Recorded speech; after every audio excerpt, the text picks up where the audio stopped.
Hello மக்களே! டோல்கேட்ல அதிகமா காசு கட்டுறோமேன்ட்டு கவலைப்படுறீங்கன்னா, அப்போ உங்களுக்கான ஒரு சூப்பரான ஒரு குட் நியூஸ் வந்திருக்கு. நம்ம இந்திய தேசிய நெடுஞ்சாலை ஆணையம் சுங்க கட்டணத்த கணக்கிட்ட முறையில ஒரு பெரிய மாற்றத்த கொண்டு வந்திருக்காங்க. இதனால இனிமே பல முக்கிய நெடுஞ்சாலைகள்ல நம்ம கட்டப்போற அந்த டோல் கட்டணம் பார்த்தீங்கன்னா, 40% வரைக்கும் குறைய போகுது. அது எப்படி? எந்தெந்த டோல்கேட் இது போடணும்? எல்லாமே டீட்டெயிலா இந்த வீடியோல பார்க்கலாம் வாங்க. பொதுவா நம்ம ஊர்ல பார்த்தீங்கன்னா, ஹைவேஸ்ல போறப்போ நெறைய மேம்பாலங்கள் இருக்கும். சுரங்கப்பாதைகள் எல்லாமே இருக்கும். இதுவரைக்கும் இருந்த பழைய ரூல்ஸ் படி பார்த்தீங்கன்னா, இந்த மாதிரி விலை உயர்ந்த கட்டுமானங்கள் இருக்கிற 1 கிலோமீட்டர் தூரத்த 10 கிலோமீட்டர் சாதாரண ரோட்டுக்கு சமமா கணக்கு பண்ணி டோல் கட்டணம் வசூல் பண்ணிட்டு இருந்தாங்க. ஒரு எக்ஸாம்பிளுக்கு சொல்லணும்னா, ஒரு 10 கிலோமீட்டர் நீளமுள்ள ஒரு மேம்பாலத்துல நீங்க போறீங்கன்னா, அதுக்கு நீங்க 100 கிலோமீட்டர் தூரத்துக்கான கட்டணத்த நம்மகிட்ட இருந்து வசூல் பண்ணிட்டு இருந்தாங்க. இதனால வாகன ஓட்டிகளுக்கு ரொம்பவே பணம் பார்த்தீங்கன்னா நஷ்டமாயிட்டே இருந்துச்சு.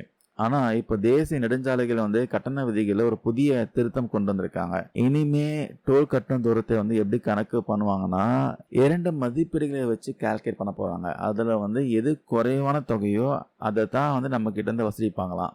முதல் நடைமுறை பார்த்தீங்கன்னா, இந்த சிறப்பு பாதைகளோட அதாவது மேம்பாலம், சுரங்கப்பாதை இந்த நீளத்தை 10 மடங்களா பெருக்கி வர மதிப்பு. 2வது நடைமுறை சாதாரண சாலை, அதுக்கப்புறம் அந்த சிறப்பு பாதைகள் 2ம் சேர்த்து ஒட்டுமொத்த நெடுஞ்சாலையோடைய நீளத்தை 5 மடங்குகளா பெருக்கி வர மதிப்பு.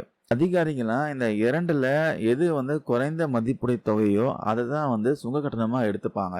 இன்னொரு முக்கியமான விஷயம், 60 மீட்டருக்கும் குறைவான நீளம் இருக்கிற சின்ன பாலங்கள் எல்லாம் இனிமே தனி கணக்குல சேர்க்க மாட்டாங்க.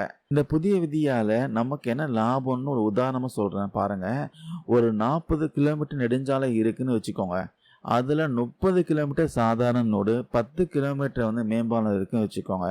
பழைய விதிப்படி பார்த்தா 130 கிலோமீட்டருக்கான கட்டணத்தை நம்ம கட்டணும். ஆனா இந்த புதிய விதியோட படி கணக்கு பார்த்தா அது 100 கிலோமீட்டரா குறைஞ்சிரும். இதனால கட்டணத்துல சுமார் 23% மேல தள்ளுபடி கிடைக்க வாய்ப்பு இருக்கு. இதனால நீண்ட சுரங்க பாதைகள் ஆகட்டும், கடல் பாலங்கள், அப்புறம் நகரப்புற மேம்பால பாதைகள் பயன்படுத்துற வாகன ஓட்டிகளுக்கு ஒரு மிகப்பெரிய நிவாரணம் கிடைக்க வாய்ப்பு இருக்கு. எக்ஸாம்பிள் சொல்லணும்னா, கடலூர் டு சிதம்பரம் ஹைவேஸ்ல பாத்தீங்கன்னா அதிகமா பாலம் இருக்கிற ரூட், அதிகமான பிரிட்ஜஸ் பாத்தீங்கன்னா அங்க இருக்கு.